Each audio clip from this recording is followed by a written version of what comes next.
Hello guys, ഞാൻ അടുത്തിടെ അദ്വൈതത്തെ പറ്റി ചെയ്ത വീഡിയോയുടെ അടിയിൽ ഒരാൾ വന്നിട്ട് ഈ മോക്ഷം പട്ടിക്കും പൂച്ചയ്ക്കും പല്ലിക്കും പാറ്റയ്ക്കും ഒക്കെ ബാധകമാണോ എന്നൊരു ചോദ്യം ചോദിച്ചിട്ടുണ്ടായിരുന്നു. ആള് തമാശയ്ക്ക് ഒന്ന് ട്രോൾ ചെയ്താണ് നൈസായിട്ട് എന്ന് പറഞ്ഞാലും എനിക്ക് തോന്നി അത് കുറച്ചുകൂടെ എക്സ്പ്ലനേഷൻ അർഹിക്കുന്ന ഒരു മേഖലയാണ്. ഈ മോക്ഷം എന്ന് പറയുന്ന ആ ഒരു കൺസെപ്റ്റ് ഉണ്ടല്ലോ, കർമ്മ സിദ്ധാന്തവും പുനർജന്മ സിദ്ധാന്തവുമായിട്ട് ഡയറക്ട്ലി കണക്റ്റഡ് ആണ്. അദ്വൈതം എന്ന് പറയുമ്പം അത് ടോട്ടലി വേറൊരു മേഖലയാണ്. അതിനെ നമുക്ക് ബന്ധിപ്പിക്കാമെന്ന് മാത്രം. ഫിലോസഫിക്കലായിട്ട് ചിന്തിക്കുമ്പോൾ കുറച്ച് യുക്തി തോന്നുന്ന ഒരു വാദമാണ് ഈ പുനർജന്മ സിദ്ധാന്തം. നിങ്ങൾക്ക് പുനർജന്മ സിദ്ധാന്തത്തെ പറ്റിയിട്ടുള്ള കൺസെപ്റ്റ്സുകൾ എന്താന്ന് ഒന്ന് കമന്റ് ചെയ്തോളൂ കേട്ടോ. പുനർജന്മ സിദ്ധാന്തത്തെ പലരും അംഗീകരിക്കാറില്ല. പക്ഷെ പുനർജന്മത്തെ സംബന്ധിച്ചിട്ടുള്ള കുറെ ടെസ്റ്റിമോണിയൽസ് നമ്മൾ വിക്കിപീഡിയ എടുത്ത് നോക്കിക്കഴിഞ്ഞാൽ കാണാൻ പറ്റും. ഇപ്പം കേസ് ഓഫ് ശാന്തി ദേവി എന്നൊക്കെ പറഞ്ഞിട്ട് നമുക്ക് കാണാൻ പറ്റും. വടക്കേ ഇന്ത്യയിലെ ഒരു ഗ്രാമത്തിൽ ജനിച്ച ശാന്തി ദേവി എന്ന് പറഞ്ഞ ഒരു സ്ത്രീയുടെ ജീവിതം പുനർജന്മവുമായിട്ട് ബന്ധപ്പെട്ട് കിടക്കുന്ന ഒരു കഥ അതിൻ്റെ അകത്ത് വിശദമായിട്ട് പറയുന്നുണ്ട്. അതൊന്നും മാത്രമല്ല, കുറെ കഥകൾ അങ്ങനെ കേൾക്കാം. ഞാൻ അതിനെ സയൻസുമായിട്ടോ അല്ലെങ്കിൽ ഹിസ്റ്ററിയുമായിട്ടോ ഒന്നും റിലേറ്റ് ചെയ്യാൻ വേണ്ടിയിട്ടല്ല.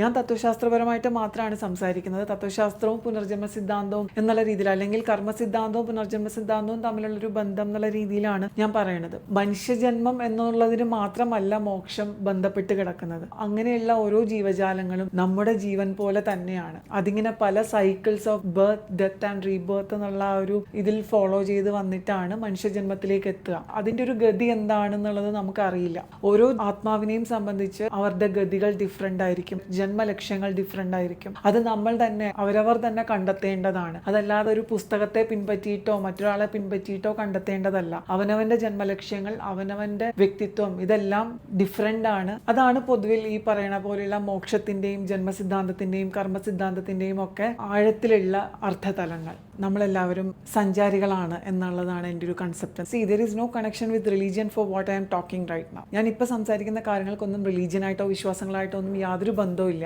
നേരെ മറിച്ച് അവയെല്ലാം തത്വശാസ്ത്രമായിട്ടും എൻ്റെ ചിന്തകളുമായിട്ടും കണക്റ്റഡ് ആണ്. ഇങ്ങനെ ഓരോ വ്യക്തികൾക്കും അവരവരുടേതായ ഒരു മാർഗ്ഗം ഉണ്ടാവും, അല്ലെങ്കിൽ അവരവർ കടന്നു വന്ന മാർഗ്ഗങ്ങൾ ഉണ്ടാവും, അവരുടെ ചിന്തകൾ ഉണ്ടാവും, അവരുടെ അനുഭവങ്ങൾ ഉണ്ടാവും. ഇതിനെല്ലാം അനുസരിച്ചാണ് ആ വ്യക്തിയുടെ ജീവിതം ഡിപ്പെൻഡ് ചെയ്യുക, അല്ലെങ്കിൽ ആ വ്യക്തിയുടെ വ്യക്തിത്വം രൂപപ്പെടുക ഈ അനുഭവങ്ങൾ ബേസ് ചെയ്തിട്ടാണ്. അപ്പോൾ ഓരോ വ്യക്തിയുടെയും അനുഭവങ്ങൾ ഡിഫറെൻ്റ് ആയിരിക്കും, വ്യത്യസ്തമായിരിക്കും എന്നുള്ളത്, അല്ലെങ്കിൽ യുണീക്ക് ആയിരിക്കും എന്നുള്ളതാണ് എൻ്റെ ഒരു വിശ്വാസം. എന്നെ സംബന്ധിച്ച് ഞാൻ വിശ്വസിക്കുന്നത് നമ്മളെല്ലാവരും ഗ്രഹാന്തർ സഞ്ചാരികളാണ്. ഒരു സഞ്ചാരത്തിൽ നിന്ന് മറ്റൊരു സഞ്ചാരത്തിലേക്കുള്ള കടന്നുവരവും പോക്കുമാണ് ജന്മവും പുനർജന്മവും മരണവും ഒക്കെ എന്നുള്ളതാണ് എൻ്റെ ഒരു വിശ്വാസം. ഈ ശരീരം എന്ന് പറയുന്നത് ജസ്റ്റ് ജീവിക്കാനുള്ള ഒരു ഉപകരണം മാത്രമാണ്, ഒരു ടൂൾ മാത്രമാണ്. അതിനൊരു എക്സ്പയറി ഡേറ്റ് ഉണ്ടാവും. ആ എക്സ്പയറി ഡേറ്റ് കഴിയുമ്പോൾ നമ്മൾ അത് ഡിസ്കാർഡ് ചെയ്ത് അടുത്തതിലേക്ക് കടക്കുന്നു എന്നുള്ളതാണ് ഈ പുനർജന്മ സിദ്ധാന്തം കൊണ്ട് ഞാൻ മനസ്സിലാക്കുന്നത്. ഇതിനെപ്പറ്റി ഫർദർ നമുക്കിനി വരുന്ന വീഡിയോസിലൊക്കെ വീണ്ടും ഡിസ്കസ് ചെയ്യാം കേട്ടോ. അടുത്ത വീഡിയോയിൽ മറ്റൊരു വിഷയമായി വരുന്നത് വരെ tata, bye bye, see U.